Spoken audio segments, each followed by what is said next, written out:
Of course, there's a length of relationship that's built over time, and you get to know more and more people's stories when you see them beyond a one-time encounter. It's great to meet people in a chaplaincy setting, hear their story, but you're only getting a glimpse of their life. And the beauty of the life of the congregation is we experience people through many seasons of life, of both joy and sorrow, through spring and summer, and various life stages, and understanding a larger history of one's life story as well. Do you plan on or anticipate being in Sacramento for a while? I'm here as long as I'm called here, and Sacramento's growing on me, and I'm seeing many ministry opportunities here in Sacramento. I am always open to wherever God would lead me to be, but I could definitely see a full, lengthy career of ministry here in Sacramento and the opportunities for ministry for the long haul. Do you see a need in Sacramento that just jumps out at you? Let's say as opposed to the town you grew up in or the county or area you grew up in.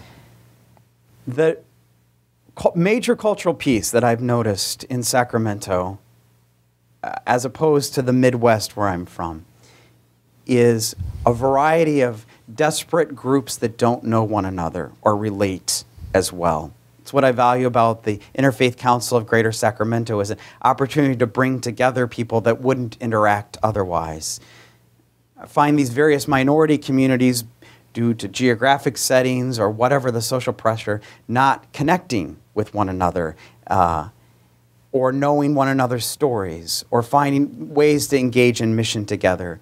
So a real ministry need that I see and try to work together is to reach out to other faiths, other religious communities, social groups and social movements, so we begin to know one another and understand where we're each called to serve in Sacramento.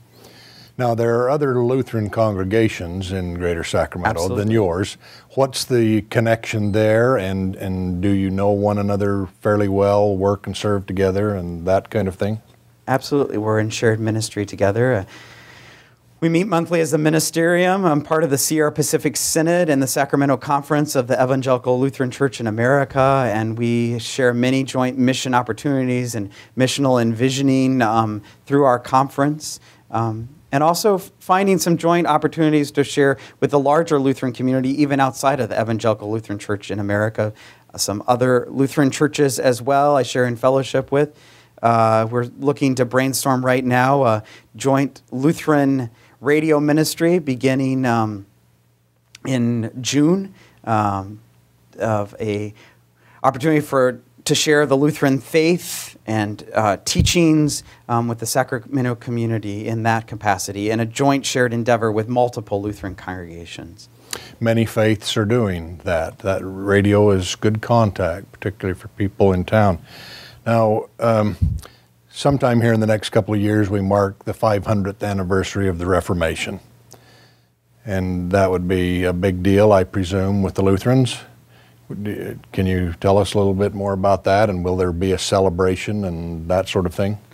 Half a millennium is a long time to live apart from the Roman Church, and we share many dialogues with the Roman Church. I would like to consider myself part of a reforming movement of the Evangelical Catholic Church, and feel that many reforms of the Reformation have been understood, and we are making great steps in that. You know, we've been come to a common agreement and through the joint document on the Declaration of Justification that we share as common agreements in the Roman Catholic Church, that our justification is in Jesus Christ. And the beautiful aspect we all long for is a shared Eucharistic sacrament together, where we could show physical testament to this one Jesus that we share. And there's dialogues that happen, but those have to happen on many levels, both at the Vatican but also on the local level. And both are important. I'm sure we will commemorate the Reformation, as it occurs, I think roughly in 7 years here or so at the 500th anniversary. I would hope it's a big celebration, so celebratory as the Eucharist of communion.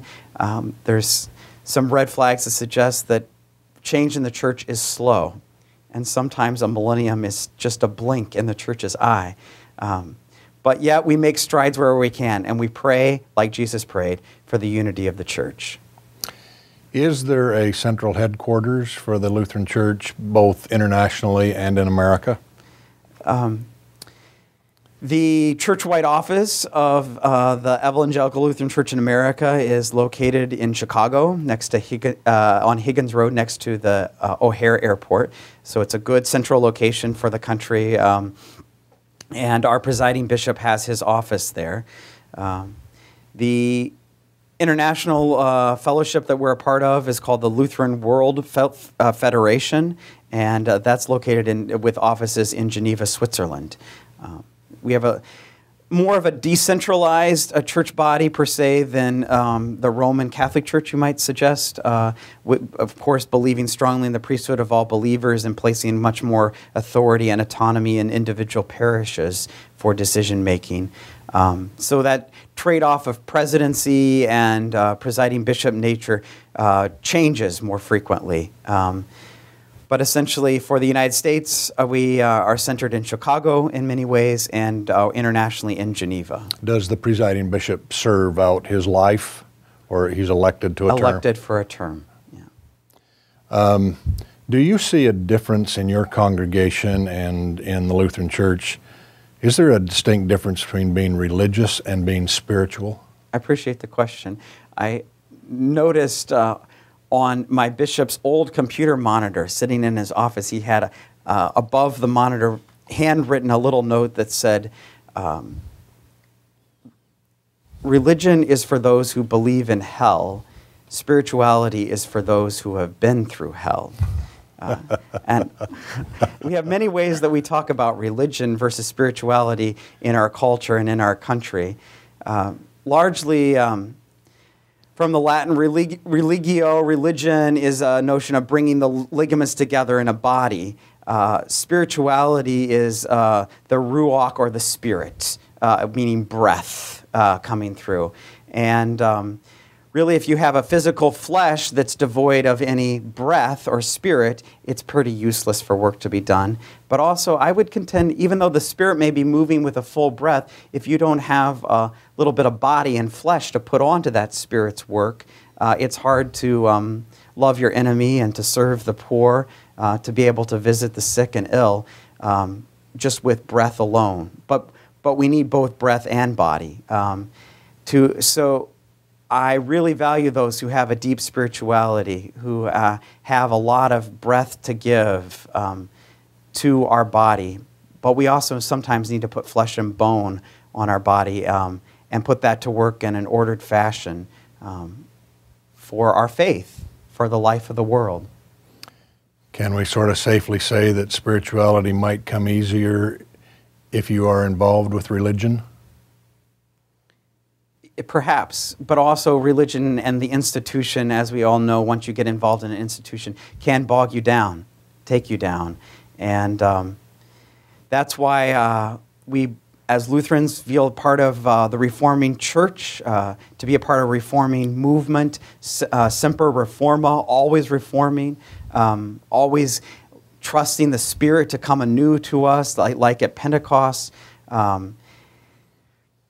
And hoping that we don't get overcome by the institution.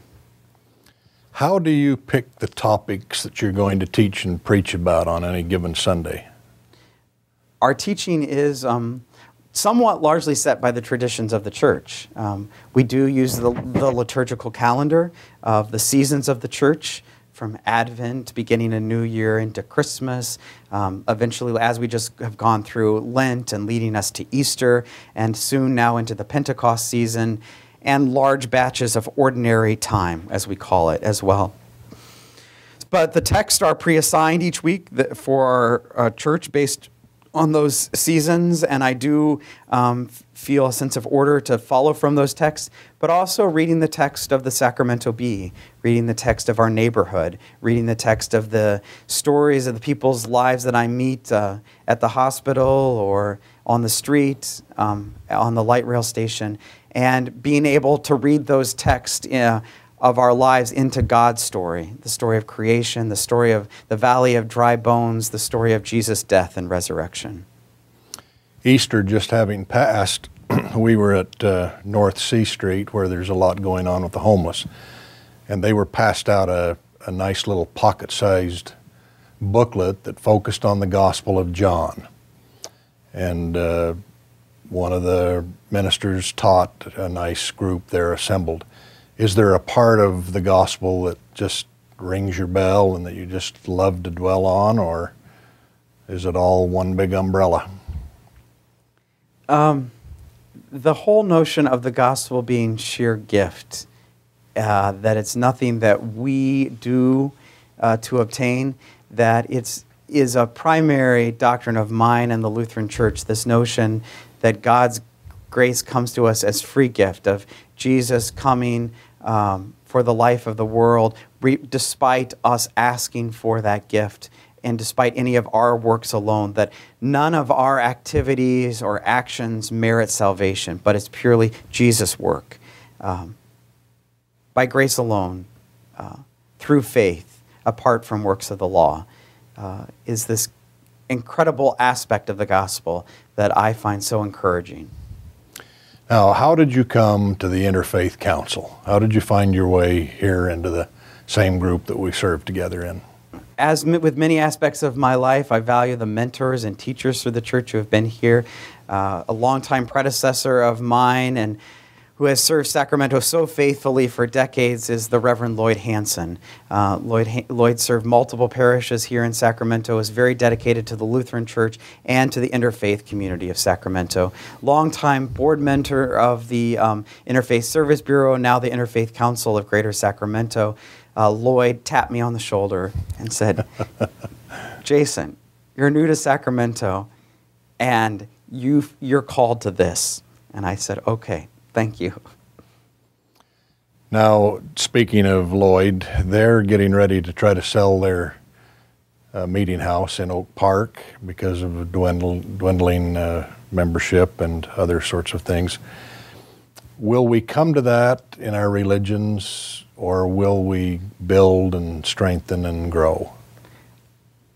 I'll be honest, a lot of times I hope, as was preached in my ordination, somewhat for the death of the church, in that, as on that article you reference of First English, on Holy Saturday, the day that Jesus is in the tomb, that article appeared in the Sacramento Bee. Very ironic. That when we can start to die, maybe Jesus starts to come alive. And we get a lot hung up on ourselves and our human nature and our human institutions. And when we can ultimately come to a point of trust of turning that over to God, then God can come alive with resurrected life. And so I am very hopeful for the resurrected life of Jesus to come, and even when we're dead in sin, make us alive. Are you happy in your work? I honestly don't know how to explain my calling, other than it's incredible. I never know where life's going to lead me next, and it's a gift. I love it. Well, we've been talking with Reverend Jason Bense of the Lutheran Church. We appreciate you being with us. Very insightful, and it's nice to have you here. Thank you. Thanks for the questions, John.